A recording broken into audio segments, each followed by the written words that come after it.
Hey, what's up guys? I'm working on this beautiful 1999 Chevy K1500. Today I'm going to be changing out the headlight assembly and also the turn light assembly. As you can see, these are not the factory ones, so these have been replaced once before. You can see it's just kind of the basic housing here with some LED bulbs stuck in them. And then these turn signals are LED here. But the other side, part of the turn signal, like right here in the middle, is burned out on these. So it's definitely time to upgrade these to a totally different look. And then I will be keeping the side markers the same. I won't be changing those out, just the headlight assembly and the turn light assembly. These are going to be from a company called RAMJET4X4. You can pick these up off of Amazon. Check out my description. I'll put a link in there for these. As you can see, it comes packaged very nicely. Everything seems to be protected very well. Inside the box, you're going to have some step-by-step instructions showing what tools you need. It's going to include your headlight assemblies and then also your turn light assemblies. You got some resistors here along with the resistor brackets. They include some Tessa tape and also some zip ties. Taking a closer look at the headlight and turn signal assemblies. So these will fit the 1988 through 1999 Chevy and GMC C and K 1500, 2500, 3500 pickups, the OBS style. And then they will also fit the Suburban, Tahoe, and Yukons. And these are going to be DOT certified, as you can see on the turn light assemblies and also on the headlight assemblies. And these are going to be completely plug and play, no wiring needed. These are going to be 600% brighter and 400% wider than the factory headlight assemblies. These headlight assemblies are IP67 waterproof. They're dual layer protection. They're not going to leak or fog up on you. And they do have a UV protection, which is going to help them stay clear and bright without yellowing and fading. First thing you're going to want to do is pop your hood. And then you'll find your release tab right here. You're going to push down on the hood, push on the release tab, open up your hood. Come over here to your battery. We're going to disconnect the negative cable. Grab an 8mm wrench and take off your negative terminal. And then just bring that down here so it doesn't come in contact with the battery. So the first thing you're going to want to do is remove the turn signal assembly. To get that out, you're going to have 4 Phillips screws holding that in.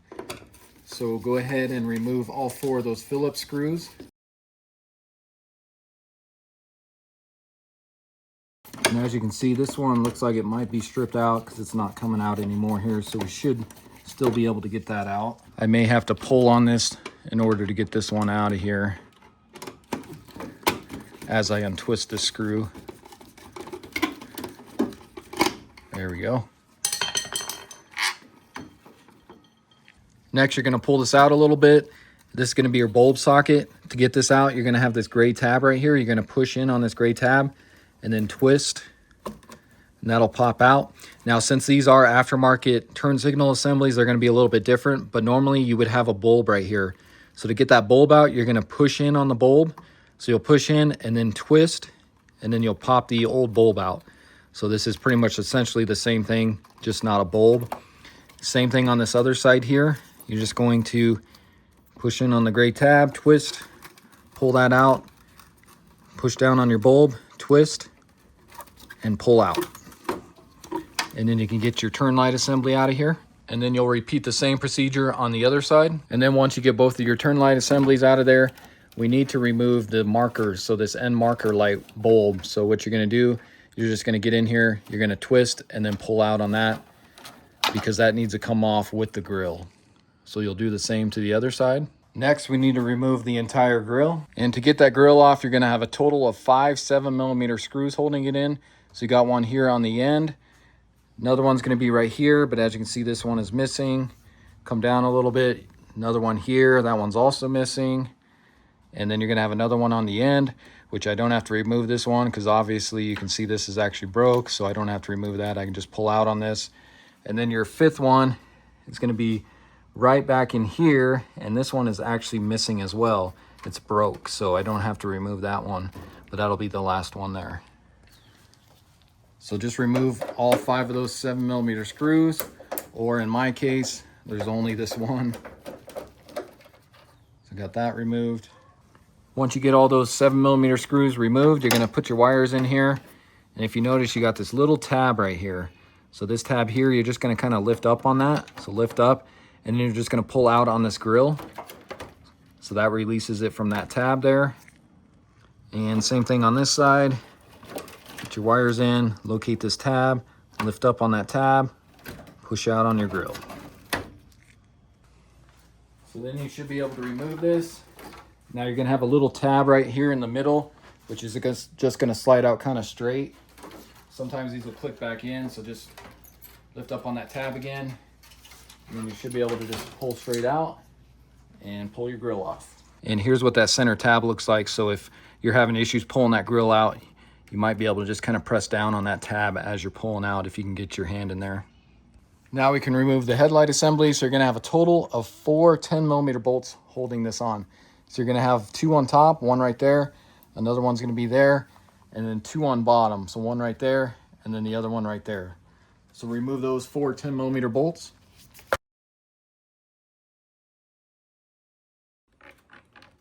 Pull that out. And then you can kind of just let this hang for a second here. So then what you're gonna do is unplug your connector for your bulb. So again, these are aftermarket headlights already. So you can see this is gonna be my bulb, and then it goes through this resistor here, and then it connects to the original factory headlight connector right here. Same with this one right here. So I'm gonna disconnect them from there. So you'll just pull out on those. You can see you got these little locking tabs. You just kind of bend up on those and then unplug the connector. Pull those off, but then this is kind of stuck to the back side of the grill here. So I just need to pull that off of there, and then you can get the old headlight assembly out of there. Now you can grab your new headlight assembly. You want to make sure you grab the correct one. So if you notice on the back here, it does say LH, which means left hand. So this is going to be the left hand side, which is the driver's side. And I like to leave the plastic on for now. That way I don't scratch any of the lenses. So then you can just kind of set this up here. Now we need to connect these two. So you got your low beam, and then you also have a high beam. And your low beam is going to be the one without the blue. So the blue one is going to be your high beam. So you want to connect that to your high beam. And these will only go on one way because of the clips. So you can see there's no tab on this side, but there is a tab on that side. So you want to just push this in. Make sure those get clicked in there. Same thing on this one here. Make sure those tabs are locked in on there.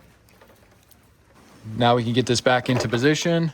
So if you notice, there's this tab right here on the back side, along with this one on top. So those are going to go into these 2 holes right here. So just line up those tabs along with your bolt holes.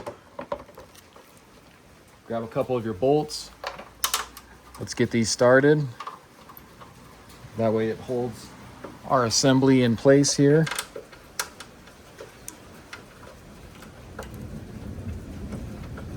Once you get those ones started, you can get your other 2 started, and then we'll get those ones snug with our 10mm. And just get those kind of nice and snug. You don't want to go too tight because this is just plastic and you'll crack the plastic. So just get them nice and snug and you'll be all right. Next, you want to do the same thing to the other side. It's going to be the same exact procedure. So as you can see, I got the other side done as well. I noticed on this one, it does have 2 of the blue tabs here. So the low beam is going to be the gray colored one, and then the high beam is going to be the black color one, just to clarify that for you guys. Next, you want to grab your resistors. So you got a total of 2 of these, and you're going to mount these to these little brackets that they supply you with. So you're just going to grab each resistor here. You're going to put these onto the bracket, line up the 2 holes, and then you got 2 screws that are going to go down into here. So just line up those holes, and then you got a couple tiny nuts here. So you're just going to take your Phillips screwdriver and then hold on to these nuts on the backside here and get these tight. You're going to do that for each resistor here. So I got all those mounted to the bracket, and this nut's going to be a 5.5mm. So if you need to get that on there, it's tighten those up all the way. And now you don't have to use these brackets if you don't want to. They do supply you with some of this double-sided tape as well, which you can just stick onto the back side of the resistor there and stick it into the truck that way if you want to. I'm going to try out these brackets, see if this work. So the way I'm going to mount these is I'm going to take this clip here, and I'm going to mount it on this little hole right here. So I'm going to get this slid onto my bracket. So get that popped onto there. And then this portion is going to slide down onto the round portion there. So just kind of like that. And like I said, you don't have to use these. You can use the sticky tape. As you saw, the old resistors were just stuck to this and it worked just fine. So either way, just kind of the sticky wears out after a while. For this other one here, I'm going to do the same thing, but I'm going to put it on this one here. So I'm going to get this slid onto the bracket, and then I'm just going to slide this up onto that back side of this portion of the radiator support there. So those two are sticking right there. You don't want to put these where they're going to get a bunch of heat from the engine or anything like that. And then you don't want these touching too many things either, because these do get kind of hot. So I think we'll be just perfect like that. And then I just did the same thing to this other side, same exact way. Now we can get our grill back into place. So just be careful of your wires now. So you just want to feed these through.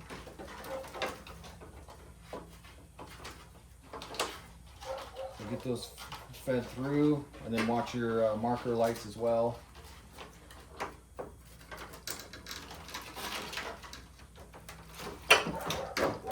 So get that kind of fed through on one side. Do your other side here. It's going to be the same way.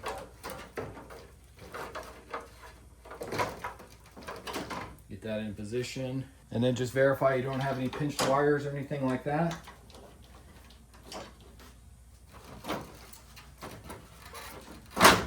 And just kind of push that on, snap it into place. And then of course you want to get all 5 of your grill bolts or screws back into place with your 7mm. Get all those tightened up.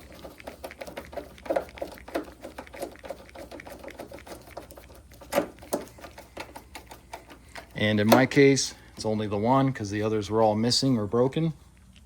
So now what you want to do is plug in your side marker light here. So stick that through your side marker hole and then just twist your bulb in to lock it into place. Now you can take your new turn signal assembly. Make sure you grab the correct one. You can see this is the RH, so this is going to be the right hand or passenger side. And then just make sure you put it in with the DOT numbers facing up. Now for these, polarity doesn't matter. You can stick these into either one of these and it's going to be fine.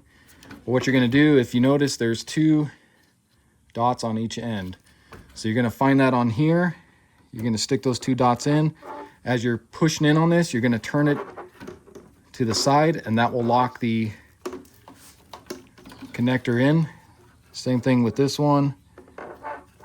Stick it in. As you're pushing in, you're going to turn and that'll lock it into place. And these can be kind of hard to turn with just your fingers, so you may need to get a pair of pliers to get that in there all the way to push it in and then turn. Get those locked in. Then you're going to plug in your resistor here. This will only go one way. You got a tab on top there. That's going to line up with this right here. Make sure you hear that click. And then we can tuck these in. Try to keep them away from this resistor as much as you can here, along with these wires.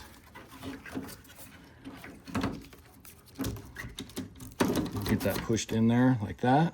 And then you can peel off this plastic so we can get our screw holes revealed here. Now this side was missing this lower one here, so I got 3 Phillips screws to put in on this side here. So just line these up and tighten up your Phillips screws here.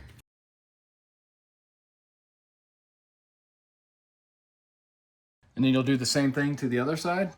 As you can see, got the other side on as well. So now you can rip off the plastic off your headlights here.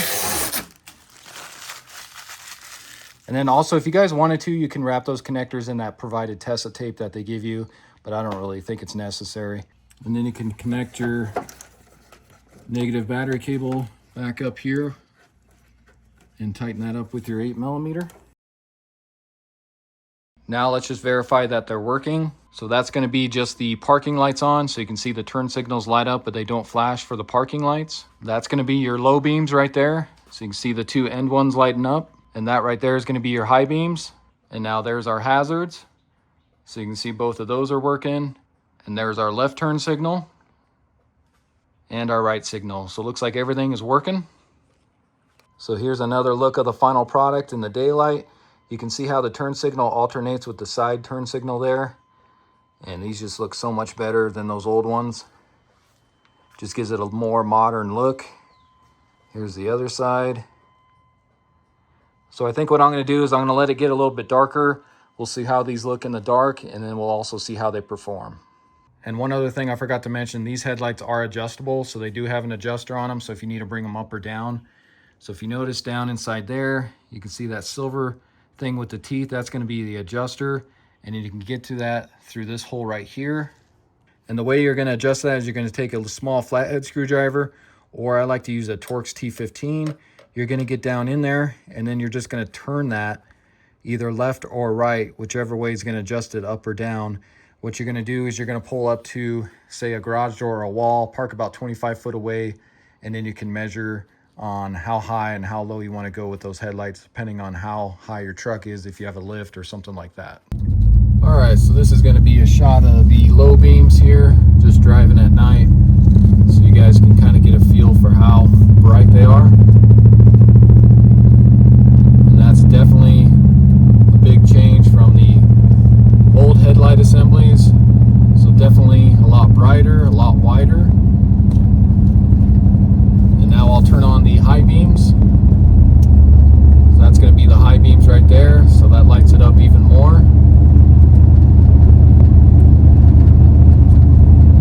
And then there's the low beams again. So definitely makes a difference. A lot brighter and a lot wider. So here's just another walk around at night, so you guys can get an idea how these look, and man, they look awesome. Just transforms this truck into a more modern look. So very happy with these RAMJET4X4 headlight assemblies and turn signal assemblies. All right, guys, so that's pretty much going to wrap up the video. Again, this was a 1999 Chevy K1500. Showed you how to upgrade the headlight and turn signal assemblies to the RAMJET4X4 assemblies, which I highly recommend. These things look great on this truck. And again, these will fit the 1988 through 1999 Chevy and GMC OBS trucks, Suburban, Tahoe, and Yukons. So I hope this video helps you out. If it does, hit that subscribe button. Check out my other videos.